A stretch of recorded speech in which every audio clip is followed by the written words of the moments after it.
dugaan saya Ganjar akan nomor 1 di putaran 1.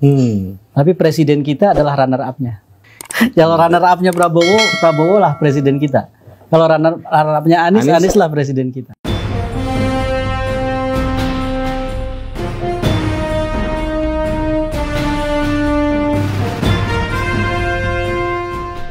Assalamualaikum warahmatullahi wabarakatuh. Teman-teman, jumpa kembali dengan Enjoy Channel yang membahas berita teraktual, terhangat, dan sedang menjadi perbincangan publik.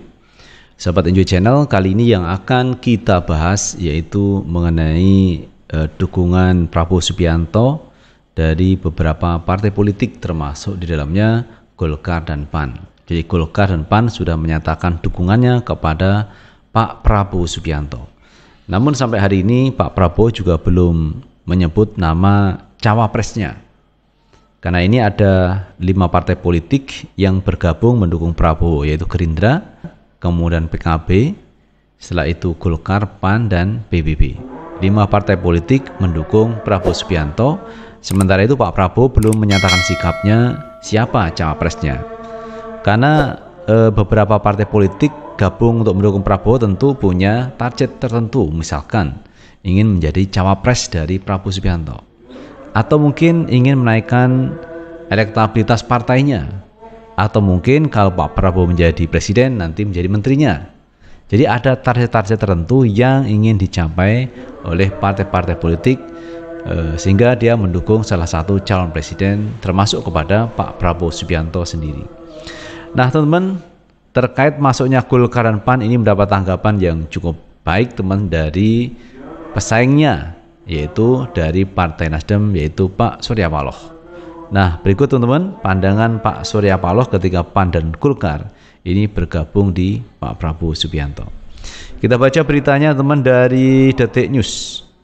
Golkar dan PAN dukung Prabowo, Surya Paloh mengatakan bagus sekali lah. Partai Golkar dan PAN melabuhkan dukungannya terhadap bakal calon presiden sekaligus Ketua Umum Partai Gerindra Prabowo Subianto. Ketum Partai Nasdem Surya Paloh menilai putusan Golkar dan PAN bagus. Bagus sekali lah, kata Surya Paloh di Komplek Parlemen Senayan, Jakarta, Rabu 16 Agustus 2023. Dukungan Golkar dan PAN menurut Surya Paloh sebagai bagian dari hak konstitusi mereka. Surya Paloh tak masalah dengan Golkar dan PAN tak merapat mendukung Anies Baswedan. Semua yang bergabung, semua melaksanakan kewajiban dan hak konstitusionalnya yang ada. Saya pikir bagus sekali, ujarnya. Diketahui 2 partai di DPR RI yaitu Golkar dan PAN memutuskan bergabung koalisi mengusung Prabowo Subianto di Pilpres 2024. Bergabungnya Golkar dan PAN diketahui membuat poros koalisi pengusung Prabowo mendapat dukungan parpol terbesar saat ini, sementara Nasdem mengusung Anies Baswedan bersama Demokrat dan PKS. Nah itu teman, kalau kita lihat di berbagai lembaga survei memang nama Pak Prabowo ini memimpin suara atas Ganjar dan Anies Baswedan. Jadi Pak Prabowo sekarang di nomor 1, di mana calon presiden potensial berdasarkan lembaga survei. Tetapi apakah lembaga survei ini juga sesuai dengan real di lapangan bahwa Pak Prabowo memang didukung oleh warga masyarakat? Sementara itu kalau kita lihat hasil survei, biasanya hasil survei itu mensurvei sekitar 1.500 orang, 2.000 orang. Jadi tidak sampai jutaan. Nah pertanyaannya adalah apakah lembaga survei yang memenangkan misalkan Pak Prabowo ini sesuai di lapangan? Nah saya pikir ini juga belum tentu teman, karena 1.200, 1.500 sampai 2.000 orang ini tentu tidak bisa mewakili seluruh rakyat Indonesia. Padahal seorang calon presiden menjadi presiden nanti itu dipilih oleh semua warga negara Indonesia. Tetapi ini bisa dijadikan rujukan terkait hasil survei yang memenangkan misalkan Pak Prabowo, kemudian Ganjar, kemudian Anies Baswedan. Dan Anies Baswedan ini selalu di nomor buncit teman-teman, nomor 3. Pasti kalah dengan Prabowo maupun Ganjar. Kenapa seperti itu? Nah ini yang menjadi persoalan teman ya. Kenapa seperti itu? Karena kalau kita lihat, kalau Pak Anies Baswedan ini di nomor 3, kenapa mereka itu sering menyerang Pak Anies, menjegal Pak Anies? Apakah mereka takut kepada Pak Anies Baswedan kalau menang? Padahal berdasarkan survei yang menang itu Prabowo Subianto, yang kedua Ganjar Pranowo, Pak Anies nomor 3. Tapi justru mereka khawatir kepada Pak Anies Baswedan. Ini kan aneh.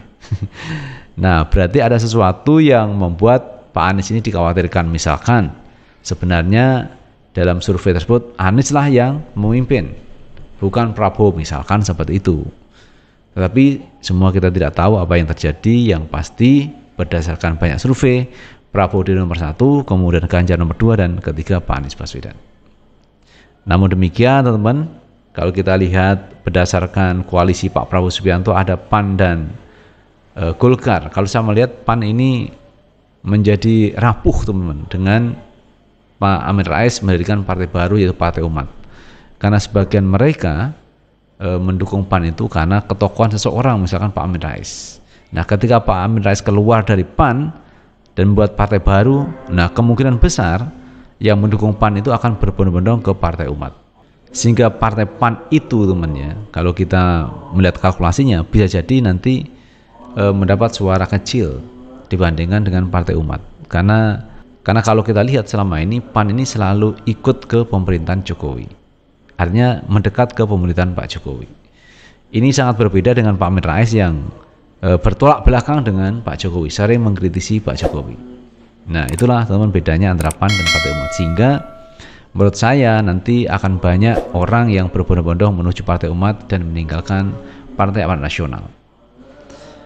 Jadi hal tersebut saya pikir juga sangat wajar teman, karena bagaimanapun juga orang memilih itu karena ketokohannya. Memilih calon presiden juga begitu, karena ketokohannya. Misalkan memilih Pak Anies atau Pak Ganjar atau Pak Prabowo karena ketokohannya, bukan dilihat dari partai politiknya. Nah, oleh karena itu, karena yang memilih warga masyarakat Indonesia, maka sebenarnya koalisi-koalisi seperti itu efeknya tidak seberapa, kecuali memang efek secara langsung mengusung calon presiden dengan PT 20% itu, memang itu dibutuhkan. Tetapi walaupun dia misalkan partai pengusung Pak Prabowo, belum tentu warga masyarakat pendukung partai tersebut juga mendukung apa keputusan dari parpolnya, yaitu mendukung Pak Prabowo. Juga belum tentu. Karena sekali lagi bahwa presiden itu dipilih langsung oleh rakyat. Jadi rakyatlah yang menentukan siapa yang berhak memegang amanat dari rakyat menjadi presiden Republik Indonesia.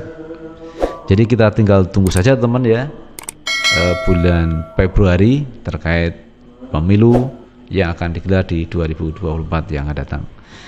Itu teman-teman yang bisa kita sampaikan, dan terima kasih sudah menonton. Jangan lupa tetap like, subscribe, share, dan komen di channel ini agar kita bisa membangun channel ini menjadi lebih baik lagi. Sukses selalu. Assalamualaikum warahmatullahi wabarakatuh.